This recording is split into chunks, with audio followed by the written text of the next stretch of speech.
बारिश का जब मौसम आता है तो प्लांट्स की ग्रोथ बहुत अच्छी होती है। साथ में अगर हम कुछ ऐसे एनर्जी बूस्ट खाद दे देते हैं जिससे हमारे प्लांट की ग्रोथ में तिगुना चौगुना असर हो, प्लांट की ग्रोथ बहुत तेज़ी से होना शुरू कर दे, तो फिर क्या ही उसकी एक अलग बात हो जाएगी।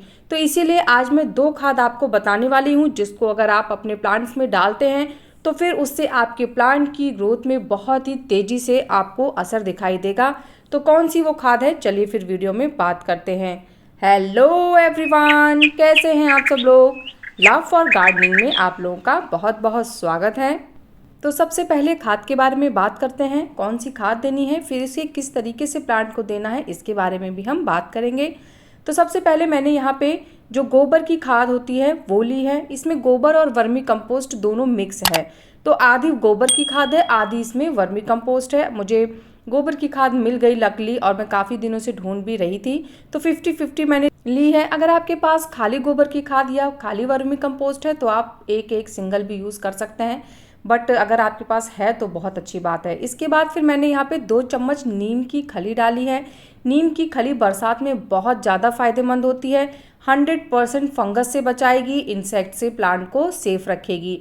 इसके बाद फिर जो मैंने लिया है ये है वुड ऐश यानी लकड़ी की राख, और ये भी प्लांट को फंगस से बचाएगी। साथ ही साथ पोटैश पाया जाता है, तो इससे प्लांट के फूल और फलों में भी काफ़ी अच्छी ग्रोथ मिलेगी आपको।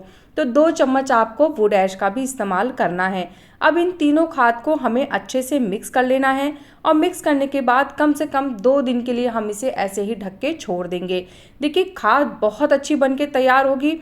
इसके साथ साथ आपको एक चीज़ और देनी है जो कि मैंने स्टार्टिंग में वीडियो में दिखाई थी, तो चलिए अब उसके बारे में बात कर लेते हैं। तो ये जो आप देख रहे हैं ये है कैल्शियम नाइट्रेट। तो देखिए वर्मी कंपोस्ट में हमें एनपीके यानी नाइट्रोजन फास्फोरस पोटेशियम मिल जाएगा। नीम की खली से हमें इंसेक्ट से जो एक सेफ्टी होती है वो मिल जाएगी। जो हमने वुड ऐश लिया है उससे प्लांट में फूल बहुत आएंगे और मिट्टी में फंगस नहीं लगेगा। और ये जो कैल्शियम नाइट्रेट है इससे प्लांट काफ़ी स्ट्रांग रहेगा, और जो कैल्शियम की कमी होती है वो प्लांट को ये पूरी अच्छी तरीके से दे पाएगा। देखिए अगर आप कैल्शियम नाइट्रेट नहीं देना चाहते हैं तो आप यहाँ पे जो रॉक फॉस्फेट होता है, या फिर जो बुझा हुआ चूना होता है, या फिर जो चौक होती है जिससे हम लोग पहले ज़माने में ब्लैक बोर्ड वगैरह पे लिखा करते थे, तो आप उसका भी इस्तेमाल कर सकते हैं। और कैल्शियम नाइट्रेट है तो आप उसे भी दे सकते हैं, लेकिन यहाँ पे बोन मील का इस्तेमाल मत करिएगा। मैं बरसात में बोन मील सजेस्ट नहीं करूँगी, क्योंकि बोन मील से फंगस वगैरह लग सकता है। तो वैसे तो बोन मील बहुत अच्छी खाद है, लेकिन सिर्फ बरसात में आप उसे ना दें तो ज़्यादा बेटर होगा। इस समय मिट्टी की गुड़ाई आपको कर लेनी है। जैसे आपको लगे कि हाँ 2-3 दिन लगातार बहुत बारिश हुई है और अब रुक गई है बारिश, तो फिर आप मिट्टी की गुड़ाई कर दें, तो इससे मिट्टी बहुत जल्दी तेज़ी से सूखती है। साथ ही साथ नीचे जड़ों में थोड़ी सी ऑक्सीजन भी जाती है और हवा भी बहुत अच्छे से पास होती है, क्योंकि मिट्टी का सूखना भी बहुत ज़रूरी है। तो आप कोशिश करें कि जैसे ही बारिश रुक जाए आप मिट्टी की अच्छे से गुड़ाई कर दें। तो मैं फ़िलहाल अपने हर प्लांट की जो मिट्टी है उसकी ऊपरी लेयर की गुड़ाई कर दे रही हूँ। ध्यान रखिए बहुत गहरी गुड़ाई नहीं करनी है, नहीं तो रूट्स वगैरह भी कट सकती हैं। अगर आप डीएपी का इस्तेमाल करते हैं तो आप 4 से 5 दाने डीएपी के भी डाल सकते हैं महीने में एक बार।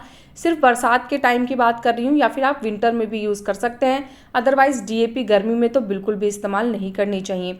आप देखिए ये जो मेरा प्लांट है मैं अभी आपको दिखाती हूँ, ये नीम का प्लांट है और ये मैंने ग्रो नहीं किया था, ये ऐसे ही अपने आप ही ग्रो हो गया था। मुझे लगता है कोई बर्ड वगैरह इसका सीड गिरा गई होगी और वही मिट्टी में पनप गया। तो जब इसकी मैंने लीव्स स्टार्टिंग में देखी तो मुझे लगा कि ये तो नीम लग रहा है। फिर मैंने इसे ग्रो होने दिया और उसके बाद धीरे धीरे ये आपको मैं दिखाती हूँ कितना बड़ा प्लांट हो गया है। तो ये देखिए कितना बड़ा हो गया ये, और मैंने इसकी काफ़ी कटिंग कर दी है। अभी ये और बड़ा हो गया होता, पर मैंने बीच बीच में इसकी कटिंग की है, इसीलिए काफ़ी बुशी हो गया। देखिए मैंने यहाँ पे ऊपर से टिप जो है देख रहे हैं आप, यहाँ पे मैंने 3-4 जगह से इसकी कटिंग कर दी है और काफ़ी बुशी हो गया है। तो मैंने सोचा कि ठीक है एक नीम भी छोटा सा ग्रो करके देखते हैं गमले में कहाँ तक ग्रो होता है, और इसीलिए मैंने इसको पनपने दिया और अब काफ़ी बड़ा हो गया है। तो हमें हर मिट्टी की जो ऊपरी लेयर है उसकी गुड़ाई कर लेनी है।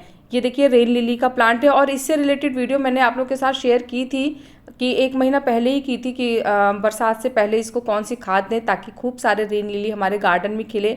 और अब आप देखिए बारिश शुरू होते ही इतनी सारी रेन लिली खिलनी शुरू हो गई है।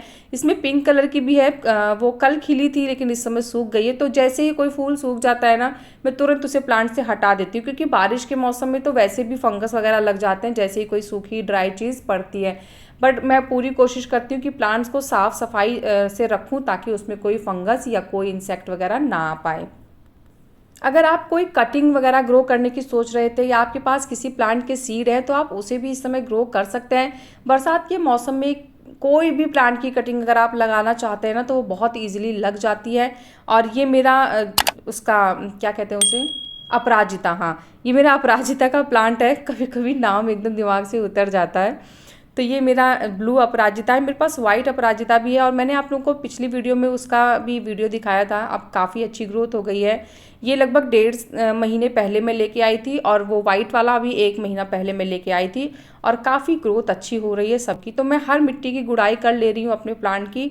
तो आप लोगों को दिखा देती हूँ। देखिए अभी मैंने सबकी कर ली है। ये मेरा देखिए मैं दिखाती हूँ मधुमालती और इसकी भी मैंने गुड़ाई कर ली है।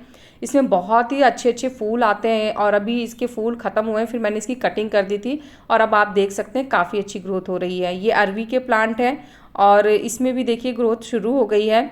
तो अब अरवी के पत्तों की पकौड़ी बहुत टेस्टी लगती है और फ्यूचर में कभी बनाऊंगी तो उसका भी वीडियो शेयर करूंगी। ये मेरे रोज़ के प्लांट है और इसकी भी मैंने गुड़ाई कर दी है। अब चलिए खाद जो हमने बनाई है, देखिए वो खाद को 2 दिन तक के लिए भिगाना है और 2 दिन बाद जब हम उसे देने जाएंगे तो अगर मिट्टी गीली है तो आप एक बार गुड़ाई ज़रूर कर देंगे तो ही फिर आप ये खाद दें। ये मेरे बैंगन के प्लांट है और इसमें भी देखिए छोटू छोटू से बैंगन आने लग गए हैं। तो आपको खाद जो हमने अभी तैयार की है उसके 2 दिन बाद मिट्टी की गुड़ाई करनी है और उसके बाद फिर हमें इसमें कैल्शियम नाइट्रेट के कुछ दाने डाल देने होंगे। तो देखिए मैं बहुत थोड़ी ही क्वांटिटी में डाल रही हूँ। ये 1 चम्मच आप देख रहे हैं मेरे हाथ में है और इसी तरीके से मैं स्प्रिंकल कर रही हूँ। ये 1 चम्मच मैंने कम से कम 7-8 गमलों में डाली है। तो उसी हिसाब से आप क्वांटिटी का अंदाज़ा लगा लीजिए। बहुत थोड़ा थोड़ा सा मुझे लग रहा है 2 चुटकी, अगर आप, क्योंकि ये बहुत छोटे दाने हैं तो मैं आपको दाने कितने देने हैं वो नहीं बता पाऊंगी, लेकिन आप ये ध्यान रखें कि 2 चुटकी आपको ऐसे हाथ से लेनी है और चारों तरफ मिट्टी के बिखेर देनी है। बस इतना ही देना है, इससे ज़्यादा क्वांटिटी देने की ज़रूरत नहीं है। अब जो हमने खाद तैयार की थी 2 दिन हो गए हैं इस खाद को और अब हम इसमें दुगना पानी ऐड करेंगे और उसके बाद अपने प्लांट को देंगे। देखिए और मौसम में तो हम दे देते थे अच्छी मात्रा में, लेकिन बरसात के मौसम में हमें कम खाद देनी है। इसमें बहुत ज़्यादा खाद देने की ज़रूरत नहीं होती है और ये खाद भी आपको कितनी बार देनी है वो भी मैं आगे वीडियो में बताऊँगी। अभी फ़िलहाल जो हमने खाद बनाई थी उसमें मैंने जैसे 1 लीटर में मैंने ये खाद बना के तैयार की थी, तो अब मैंने इसमें 2 लीटर पानी मिक्स कर दिया है, नॉर्मल पानी मिक्स किया है। तो यानी जान लीजिए कि जितनी भी खाद आप बना रहे हैं उसमें आपको उतना ही दुगना पानी ऐड करना है और फिर वापस से इसे अच्छे से मिक्स कर लेना है। मिक्स करने के बाद अब आप इसे किसी भी प्लांट में दे सकते हैं, किसी भी, मतलब आपका इंडोर प्लांट है, वेजिटेबल का प्लांट है, फ्रूट का प्लांट है, फ्लावर का प्लांट है, जो भी प्लांट आपके पास है आप हर किसी प्लांट को ये खाद दे सकते हैं। हाँ, देना कितनी बार है तो आप महीने में सिर्फ 1 बार ये वाली खाद का इस्तेमाल करेंगे। बाकी बारिश भी बहुत अच्छे से हो रही है तो बाकी काम वो बारिश का पानी भी कर देगा। तो जैसे अगर छोटा प्लांट है तो फिर आपको इसे 50 ml देना है और अगर आपके पास बड़ा प्लांट है तो फिर आप इसे 100 ml देंगे। इससे ज़्यादा देने की ज़रूरत नहीं है। ये देखिए मेरा मनी प्लांट है और इसमें भी मैं थोड़ा सा ये वाला खाद डाल दे रही हूँ। इस समय मनी प्लांट की भी बहुत अच्छी ग्रोथ हो रही है और मैंने मनी प्लांट को कैसे बरसात में खाद देनी है उससे रिलेटेड वीडियो भी आप लोग के साथ शेयर किया था। तो अगर आपने नहीं देखा है तो आप मेरे चैनल पर जाके देख सकते हैं। तो सारी डिटेल, सारी जानकारी मैंने बता दी है। इसके बाद भी कोई क्वेश्चन है, कन्फ्यूज़न है तो आप कमेंट करिएगा। कैसा लगा मेरा आज का ये वीडियो मुझे ज़रूर बताइएगा। अगर आपको वीडियो पसंद आया है तो वीडियो को लाइक करिएगा, चैनल को सब्सक्राइब करिएगा और प्लांट से रिलेटेड अगर कोई भी क्वेश्चन आपके माइंड में है तो आप कमेंट के थ्रू मुझसे बात कर सकते हैं। मिलते हैं फिर नेक्स्ट वीडियो में, तब तक के लिए बाय, टेक केयर।